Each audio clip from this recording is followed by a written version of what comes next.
हिंद साथियों, अगर आपने हमारे चैनल सोशल जंग को सब्सक्राइब नहीं किया तो सब्सक्राइब जरूर करें ताकि लेटेस्ट धमाकेदार और ताज़ा खबरों की अपडेट आप तक पहुंचाई जा सके।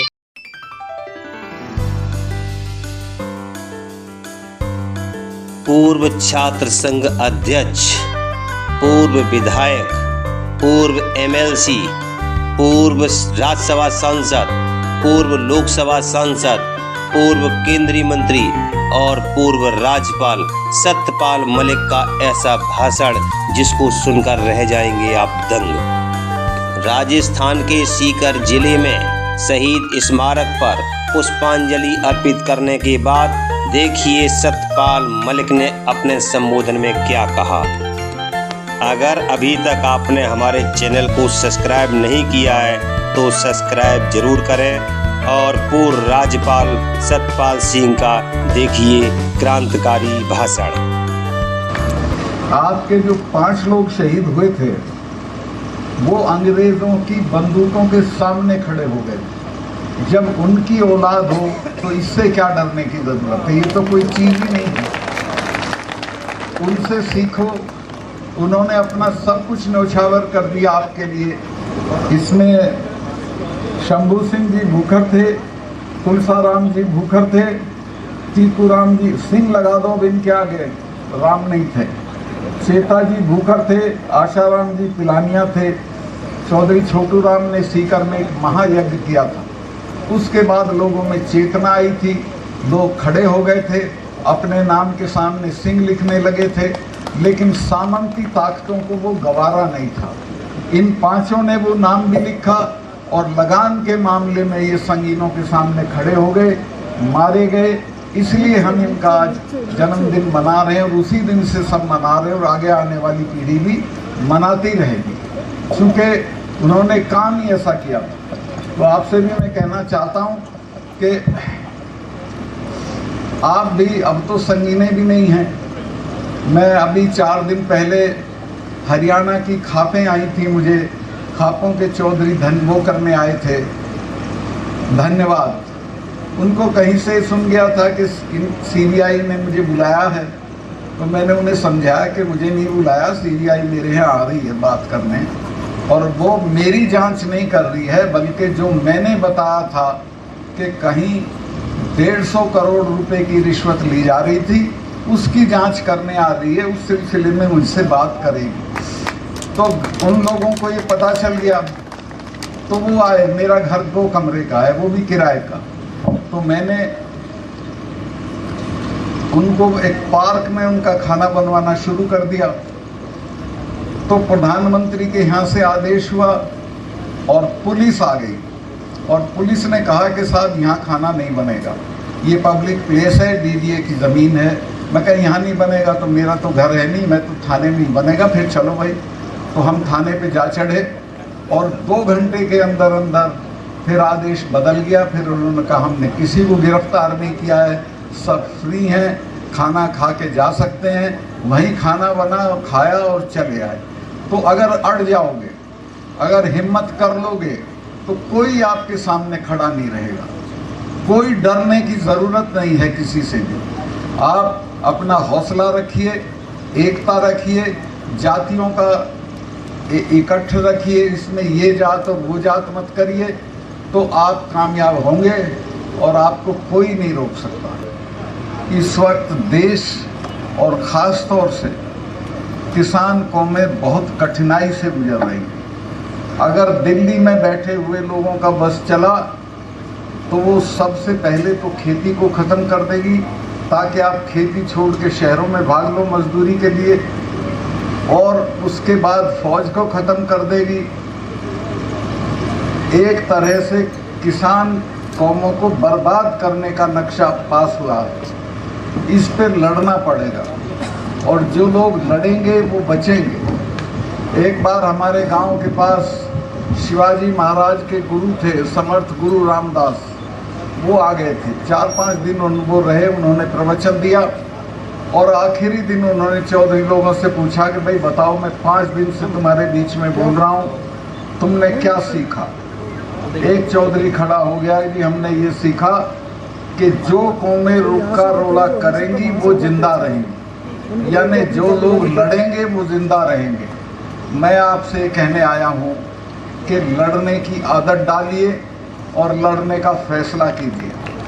ये जो अभी मीर साहब ने कहा कि किसान आंदोलन, धरना खत्म हुआ है, आंदोलन खत्म नहीं हुआ, चूँकि हमारी मांगें वहीं की वहीं हैं। जो एमएसपी की मांग है उसके बिना तो हमारा गुजारा नहीं है, चूँकि हम जितनी चीज़ें पैदा करते हैं उनका दाम बढ़ता नहीं है, जितनी चीज़ें खरीदते हैं उनका दाम बढ़ता है। और नतीजा ये है कि किसान हर दिन गरीब हो रहा है, उसकी खरीदने की ताकत ख़त्म हो रही है। मैं कॉलेज में पढ़ता था तो शाम को हम खाना खा के हॉस्टल से घूमने जाते थे।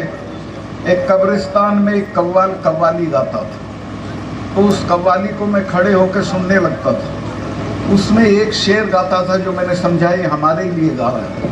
उसका था कि खंजर पे कोई छींट ना कपड़ों पे कोई दाग, खंजर पे कोई छींट ना कपड़ों पे कोई दाग, तू कत्ल करे है कि करामात करे है। ये सरकार भी उसी तरह से किसानों का कत्ल कर रही है, उसे ये पता भी नहीं चलता कि उसके साथ क्या हो रहा है। भाइयों, मैं निवेदन ये करना चाहता हूँ कि आप धरनों पे बैठते हो, मांग करते हो, इसको छोड़ो। अब ऐसी स्थिति पैदा करो कि लोग तुमसे मांगे, बजाय इसके कि आप सरकारों से मांगे। और वो तब होगी जब आप दिल्ली में सरकार को बदल दोगे। और मैं आपको आश्वस्त करता हूँ, इस बार अगर आपने एकता दिखाई, जात पात को छोड़ के इकट्ठा रहे, तो दिल्ली में इनको कोई बचा नहीं सकता।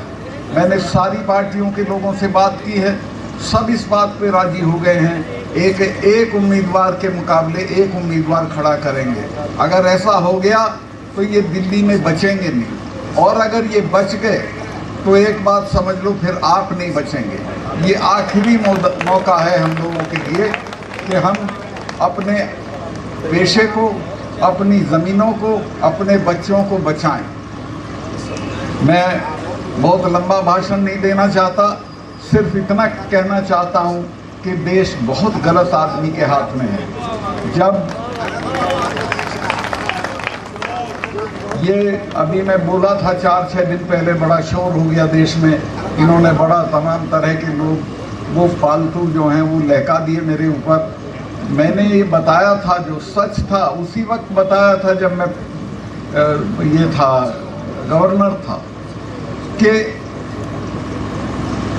जो वहाँ पुलवामा में जो अटैक हुआ हमारे सिपाहियों पे, 40 लड़के मरे हमारे जवान।